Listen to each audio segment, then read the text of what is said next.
Nah, tentu dalam video editing yang paling dasar ketika kita mau mulai project adalah kita import filenya. Nah, gue sendiri import lewat beberapa cara. Yang pertama, hasil rekaman gue ngomong kayak lagi ngevlog gitu depan kamera.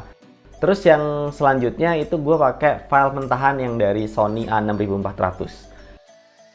Nah, untuk import, ini kalian juga bisa lewat aset yang ada di KineMaster. Terus yang paling menarik adalah kayak musiknya, aset-asetnya itu copyright free. Jadi kalian bisa pakai musik-musik yang ada di situ dengan copyright free.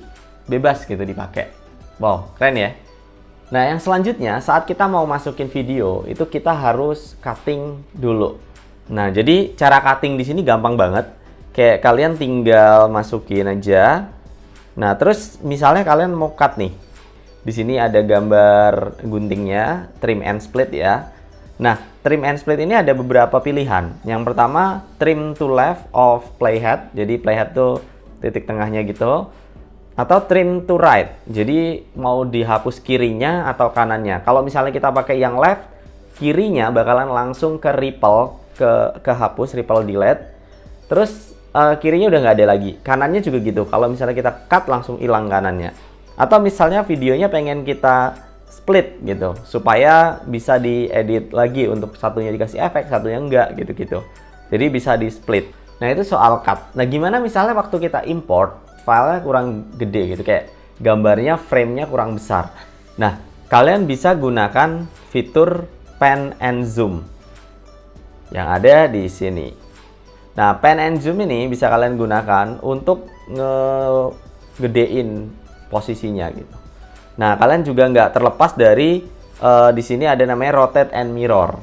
Jadi kalian kalau misalnya pengen scale sama zoom, pengen rotate, nah di situ bisa digabungin ya antara pan and zoom sama satunya rotate and mirror. Kalau misalnya pengen zoom doang tapi nggak pengen gerak-gerak gitu, jadi cuman pengen lebih kelihatan besar, ya udah titik awal sama akhirnya disamain aja. Nah, pan and zoom ini kalau misalnya kalian bikin titik awalnya dia agak ke kiri misalnya, terus titik sampingnya agak ke kanan, maka dia akan kayak kamera movement gitu. Nah, selanjutnya kita masuk ke speed. Nah, ini kalau misalnya footage kalian lebih dari 50 frame per second, atau katakan kita punya 60 frame per second, kalian bisa atur speednya supaya jadi 1,5 atau jadi 0,5 gitu. Jadi kalau 1,5 dia lebih cepat, kayak fast move gitu. Tapi kalau misalnya 0,5 dia bakalan jadi lebih slow. Selanjutnya adalah color filter. Nah, misalnya gini, gue pengen benerin dulu warnanya, berarti gue ke adjustment dulu. Nah, apa yang pengen gue benerin? Misalnya di sini kontrasnya kurang nih, kontras yang tengah ya. Lalu ada brightness, nah itu yang sebelah kiri. Lalu yang kanan itu saturation. Nggak ada tulisannya sih, tapi gue tahu itu bentuknya begitu. Lalu kalian bisa juga pakai color filter yang tadi gue bilang. Color filter ini banyak pilihannya, kalian bisa cobain satu-satu ya. Wah, di sini opsinya, library-nya lengkap banget. Jadi mulai dari yang biasa aja sampai keren banget, semuanya ada di sini. Nama colornya juga nggak ada sih, tapi ada kategorinya. Nah, kategorinya ini yang bisa kalian tentuin, kayak misalnya kalian pengen yang basic, pengen yang warm, pengen yang cold, pengen yang vivid, atau yang lain-lain. Bebas, kalian bisa tentuin sendiri preferensi kalian yang mana. Sorry banget audionya bermasalah tadi waktu merekam bagian transition. Nah, jadi ada beberapa transition di KineMaster ini. Itu kalian bisa langsung klik di tengah-tengahnya. Jadi sebenarnya di tengah-tengahnya itu kan kosong, nggak ada apa-apa.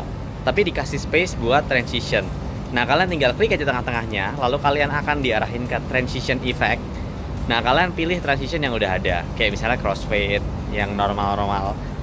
Kalau misalnya kalian pengen cari yang shake atau yang zoom transition, kalian tinggal klik yang get more, lalu kalian akan diarahin ke asetnya KineMaster. Nah, lalu kalian pilih tuh, cari yang kalian mau, misalnya zoom transition gitu. Gampang ya, jadi tinggal klik aja. Lalu selanjutnya adalah volume envelope. Nah, jadi di bagian volume envelope ini, itu untuk ngatur soundnya, audionya. Nah, bahkan kalian bisa mainin keyframe-nya, kayak benang gitu ya. Kalau misalnya di detik ini gue kecilin, Nah, berarti di detik selanjutnya gue gedein, maka dia akan suaranya akan naik. Naik, kalau misalnya gedein kecilin ya dia akan turun. Nah, ini bisa kalian gunakan saat misalnya kalian ngomong di depan kameranya gitu. Nah, itu kalian bisa pakai volume ini. Kayaknya kita ke Bali aja deh.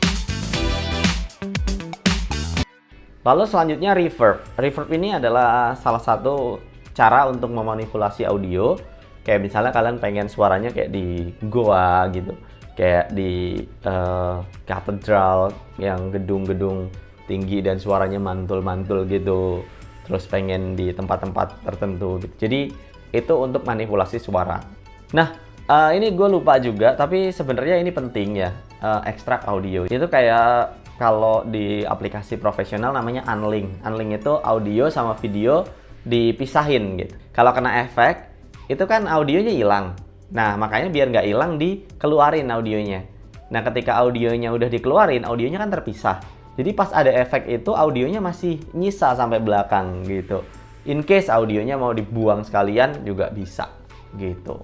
Nah, selanjutnya adalah export atau share atau render ya, dikeluarin videonya. Kalian bisa share, kalian bisa export and share dengan pilihan hingga 4K. Nah, ini gue juga nggak tahu nih handphone buat apa di 4K ini gitu. Tapi yang jelas dari keniatan mereka, gue ngelihat banyak banget opsi yang bisa kalian gunakan gitu.